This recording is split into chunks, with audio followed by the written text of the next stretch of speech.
রাজধানীর সড়কে দীর্ঘদিন ধরে আলোচনায় ব্যাটারি চালিত অটোরিকশা স্বল্প খরচে দ্রুত যাতায়াতের সুবিধা দিলেও যানজট, বিশৃঙ্খলা ও দুর্ঘটনার ঝুঁকি বাড়ানোর অভিযোগ রয়েছে এসব যানবাহনের বিরুদ্ধে। এ অবস্থায় রাজধানী থেকে ব্যাটারি চালিত অটোরিকশা সরিয়ে নেওয়ার উদ্যোগ নিয়েছে সরকার। নগরের বিভিন্ন এলাকায় নিয়ম না মেনে যাত্রী ওঠানামা ও রাস্তার উপর দাঁড়িয়ে থাকার কারণে যানজট সৃষ্টি করছে এসব যানবাহনগুলো।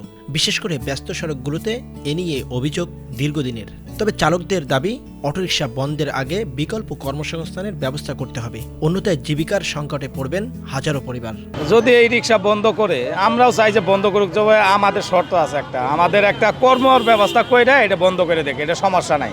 আমরাও চাই না যে রিক্সা এটা চলুক, কিন্তু আমাদের আগে কর্মর দরকার। যদি এটা বন্ধ হয়ে যায় তাহলে আমরা খাবো কি?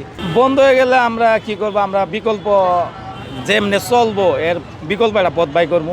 সরকার যদি বন্ধ করে তাহলে আমাদের একটা কর্মর ব্যবস্থা করে দিব, আর যদি কর্মর ব্যবস্থা না করে বন্ধ করে দেয় তাহলে আমরা এটা আন্দোলন ছাড়া আর উপায় নেই, আন্দোলন করবো। সারা বাংলাদেশে মিলে 10 কোটি হলো অটো রিক্সা আছে, 18 কোটি মানুষের মধ্যে 10 কোটি লোক রিক্সায় চালায়। এই দেশ গণতন্ত্রের দেশ, জনগণ যেটা চাবে সেটাই বাস্তবায়ন করতে হবে। অন্যদিকে যাত্রীরা বলছেন, দ্রুত গন্তব্যে পৌঁছাতে অটোরিকশার কার্যকর হলেও সড়কের শৃঙ্খলা ও নিরাপত্তার সাথে প্রয়োজনীয় ব্যবস্থা নেওয়া উচিত। সুবিধাও আছে, অসুবিধাও আছে। সুবিধা হলো যে সময় কম লাগতেছে, অনেক ক্ষেত্রে টাকাও কম লাগে। আর অসুবিধাটা হচ্ছে তারা যে স্পিডে গাড়ি চালায়, অনেক সময় দেখা যাচ্ছে তারা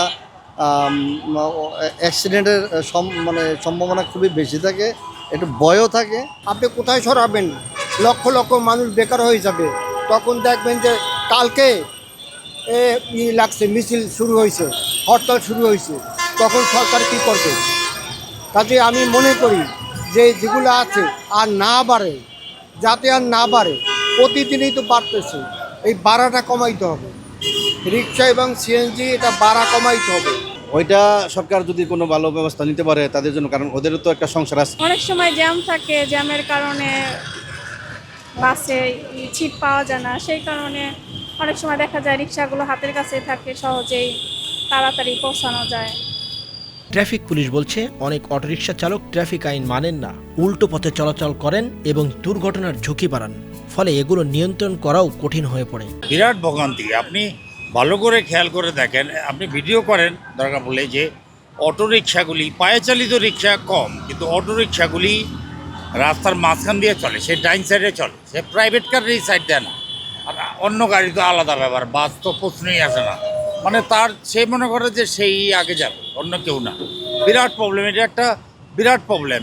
কোনো সিস্টেম মানে না, ওরা রাইট ওয়ে তো যাই, উল্টা পথেও আসে। মানে মূল উল্টা পথে আসেই এখন 95% অটো রিক্সা, অন্য গাড়ি আসে না। মোটর সাইকেল 2-1, আর সব অটো রিক্সা। আপনি ঢাকা মেডিকেলে যান, দেখবেন অ্যাক্সিডেন্টকারী যত আছে, রিক্সা, অটো রিক্সা চালক এবং তার প্যাসেঞ্জাররাই বেশি আহত। মানে আমি একটা যে ওর প্রতি কঠোর পদক্ষেপ নিব, এটা পারি না। ও যদি জোরে যায়, আমি ওরে আঘাত করতে পারি না, ধাক্কা দিতে উল্টা যাবে। তখন যে প্যাসেঞ্জার আছে, ও আছে ইনজিউর্ড হবে, ওটা তো আমি হতে দেবো না। আমি তো পুলিশ, তারে বাঁচাবো, তারা তো ইনজিউর্ড করবো না। এইটা একটা প্রবলেম। তার প্রতি অ্যাকশন নেয়, সে পুলিশ দেখলেই স্পিড বাড়ায় দেয় অথবা ঘুরায় দেয়। রাজধানী থেকে ব্যাটারি চালিত অটোরিকশা অপসারণের সিদ্ধান্তে সামনে এসেছে দুই বাস্তবতা: সড়ক নিরাপত্তা এবং হাজারো চালকের জীবিকা। এখন দেখার বিষয়, সরকারের এই উদ্যোগের সঙ্গে ক্ষতিগ্রস্তদের জন্য কী ধরনের বিকল্প ব্যবস্থা নেওয়া হয়। সাইফুদ্দিন, এটিএন বাংলা, ঢাকা।